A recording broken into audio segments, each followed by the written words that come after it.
So I'm ready now to do some free machine embroidery. I've got my darning foot on ready on there, and I've reduced my top tension a little bit. I always say that's what my machine likes. It may be different on your machine, so you must just find that out for yourself. I put my stitch length onto 0 so that I'm going to be controlling the stitch length.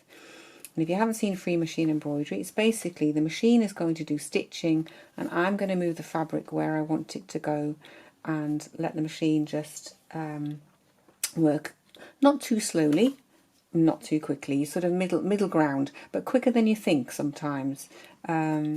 This is a little bit fiddly, I think. It might be, if you're a beginner, you might want to put some stitch and tear or violin or some kind of, I think violin is stitch and tear actually, some kind of stabilizer or maybe a piece of calico under this, because it is a little bit floppy. But I'm just going to hold it with my hands like this and we'll see how that works.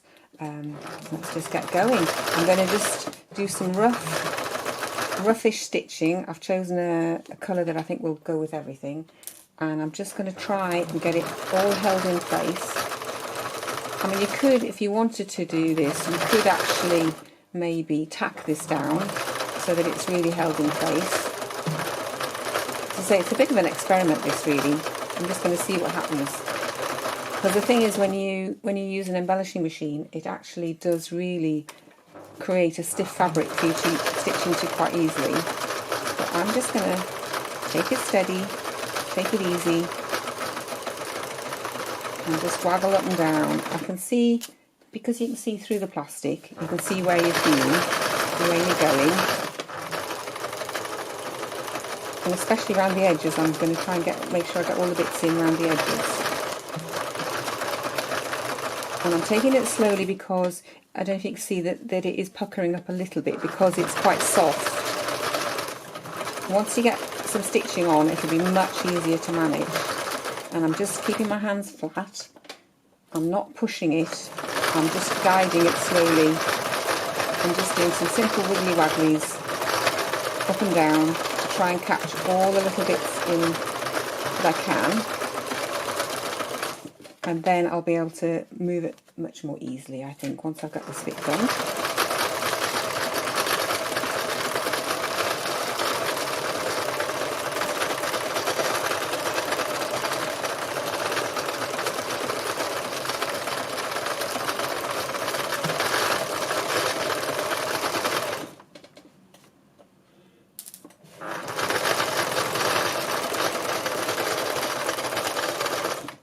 Get that pin out before I go over it.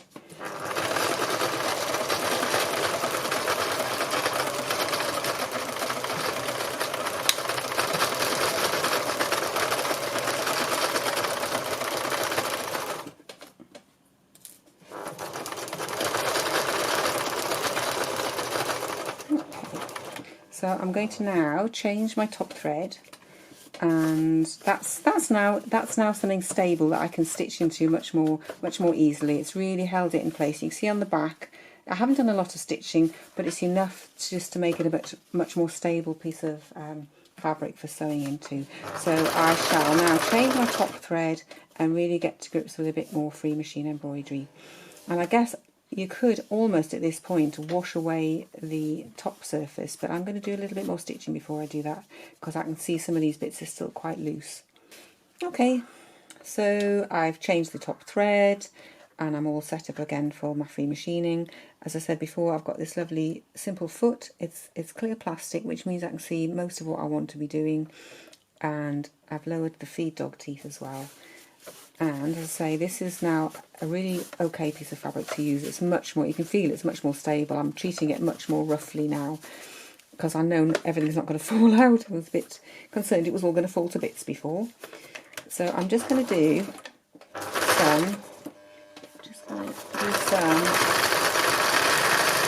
a little bit more stitching with this new colour thread. And then what I really want to do, I think, is actually dissolve, what's the word? Take off the soluble fabric, and then I can really see what I've got going on. And if I want to add more texture to it, or if I want to just add lots more stitching in, I can actually see the colours better. So this is me doing free machine embroidery. All you're doing is moving the fabric. I'm just going to slow it down a little bit so you can actually see. I'm just doing circles and I'm moving everything quite slowly. It's a kind of a ratio thing. It's a bit like learning to drive, when you have to learn to steer the wheel and accelerate and all the different things you have to do at once. You get your accelerator going relatively quickly. It's better if you go too slowly, you just get big jaggedy stitches.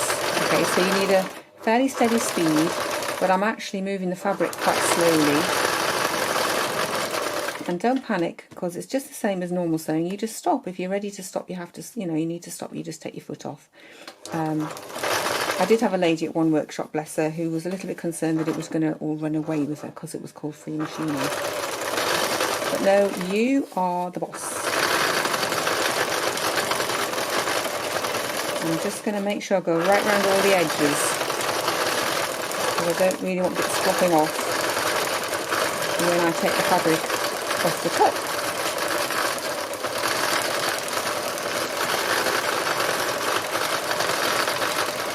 So I will finish this off and I will wash away the top surface and get this dried off, and then we'll be able to see exactly what we've got. It's quite exciting because I don't really know how this is going to turn out, and I like that. Just running the water into this sink. I've just put the piece of fabric in the sink. You can hear my voice is funny because I'm in my little bathroom in my studio. So that's running the water in. I'm going to leave it to soak for a bit, and then I'll use more running water to wash it all off. But if I leave it to soak, that helps to start the process off. And doesn't it look pretty actually under the water? It looks really lovely. And that stuff is so thin, it won't take long to do this, and then I'll get it dried off. Luckily, I have a nice argo in the house, so I can dry it off on that and get stitching it more this afternoon maybe. So it's dissolved for a little bit now, and actually I can feel that there's really not much of that fabric left on the top now, and you can see that the actual fabrics are beginning to show themselves. They're not hidden under a plastic mat anymore. So I'm just doing a little bit of rubbing just to make sure, because if you leave any of the soluble fabric on it, it leaves like a sticky residue. But as I say, that stuff's so thin it doesn't take long to wash off. So I'll just run this under a tap and then it'll be ready to be dried off and start stitching. But look at that, it's looking yummy already. So I have rinsed this and squeezed out the excess water, and you can be quite rough with it really because it's all stitched together, nothing's falling off, so I've obviously done a pretty good job. Oops, sorry, stitching it together. So there we go, and you can see on the back, that's the amount of stitching that I did to hold that in place. So that's pretty cool. I'm liking it, and I'm looking forward to doing some more stitching. So here we are, this is the piece. Now it's all been washed. All the soluble fabric's been washed off it, and it's been dried. And I haven't actually done any more stitching on it yet because I just wanted to show you it like it is. And you can see all the textures. I think washing it actually makes all the fabrics kind of look more textured, makes things stand up a bit more maybe. And it's got some little curly whirly yarns there, and some more threads and bits and bobs that I put on it. So I think I'm going to do a little bit more stitching into it and bring some more colours into it. I might put some silver in as well and some shiny threads, and I'll just see where we go with it next. It's a journey really, a journey of exploration. I've got a lovely purpley sort of thread in the top now. I've still got my turquoise in underneath, not that it particularly matters. If your tension's okay, it doesn't really matter what colour you've got underneath. So I've got this pretty little pinky purpley colour in, and I don't know if you can see it starting to come through there now. I'm going to do a little bit more stitching and just keep working into it.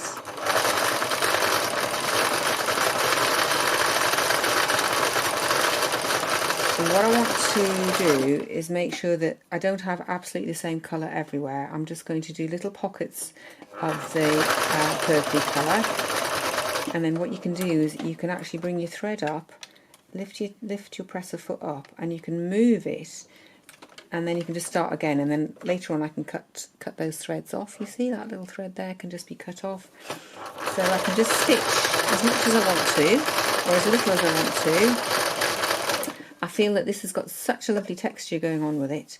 I don't want to do it too much. I don't want to just sort of make it all flat and smooth by my stitching, but I think part of it is, if I'm going to make this into something, it will need a bit more stitching on it, just to make sure everything stays in place and nothing is loose and falls out. So it's a sort of a combination. It's back to choosing how much you stitch, how little you stitch, where you stitch and what colour you stitch. I think I'd like to get some silvers into here and some shiny threads and just see where that takes me. So more free machining. This for me is the lovely bit, really. This is my favourite bit, is when I get I've created a fabric from whatever I'm using, and then I can do this stitching and choose all my colours, choose how I stitch it, whether I use zigzags or whether I use circles or whatever it is I feel like doing. And I just love how it creates this beautiful textured complex surface. As the more I work into it, the better it gets. And you can see how joyful really free machine embroidery is, because it just gives you all these possibilities of things you can do. So you can see all the lovely purpley colour coming in there now. So I think I will stop there for now, and when it's all finished and done and I've got it how I want it, I will show you again. Whether I make it into something, I don't know. I haven't quite decided. Or it might just be a panel that I perhaps frame, or I don't know yet. I shall have a little think. Once I've stitched it all, I'll decide what I'm going to do with it. Okay, so that's that process sort of rounded off. I have created a little piece of fabric here, which maybe if I show you against that, you can really see the colours there. Nice, whoops, butterfingers. There you go. You can sort of see the colours better against the white, I think. And it's very textural, and I really enjoyed making it. I think what is lovely is I've now been able to chop that with my, I don't know how many of you know about rotary cutters. This is very much a quilter's tool, really, but it goes with a chopping board like this, and I've got a big ruler, proper quilter's ruler, which I have to say I really don't know how to use it all. It's got very clever things on for doing clever quilting, you know, cutting and squares and stuff, but I use my rotary cutter if I want to take a piece of rough fabric with rough edges. It's really useful to be able to square it off if you then want to make it into something else. So that's a rotary cutter. It's got a really sharp blade on it, and you just use it like that. It's really a cool tool. I don't use it so often these days, but it is really nice for cutting things crisp, if you want things crisp. So I have made this little piece of fabric. I don't know where it's going to go next. We shall have to wait and see, and maybe there'll be another video showing you what I'm going to do with it. I've got a couple of ideas at the moment, but we'll wait and see. I also got a teeny tiny little piece that I cut off the end when I squared it up, which is really sweet, and I think that's definitely going to be making into a brooch, I think. Or it could be a patch on something else. It could be something you put onto a pincushion or something. So I hope you enjoyed the process. I certainly did. I'm really enjoying making these films because it's taking me into places that I wouldn't normally go. In that I'm trying to think of things that I can show you and share with you and get you inspired. And it's kind of inspiring me. It's a kind of a win-win situation. And I never know quite what's going to happen next, because I'm not making something for an exhibition or for an absolute, you know, theme, or you know, something for somebody else, like a commission or something. I'm able to just play with this and have fun, and out of that playing comes something really nice and unexpected. So I shall see you in my next video, whatever that's going to be. Thank you so much to everybody who subscribed. I'm absolutely truly grateful to you all. I was blown away by the number of people who've subscribed recently. Thanks, call out to Facebook, my lovely Facebook group. Thank you for joining me here. Thanks to all the Embroiderers Guild people who've joined me here, and anybody else who's passing through. Please do subscribe, and if you want notification of when the videos are going to be coming out, I am going to try and do them weekly. I'm going to try and do them for a Wednesday, you know, but obviously things can happen and that may or may not be the case. I reserve the right to not upload a video if I'm got other things going on or stuff. But I will do my best to do it weekly, and if you press the bell, I think that gives you a notification when a video is in. But as I say, I will try and do it on a weekly basis, partly because I really enjoy doing it. So thanks for being here, thanks for watching, and I'll see you next time in my studio. Bye for now.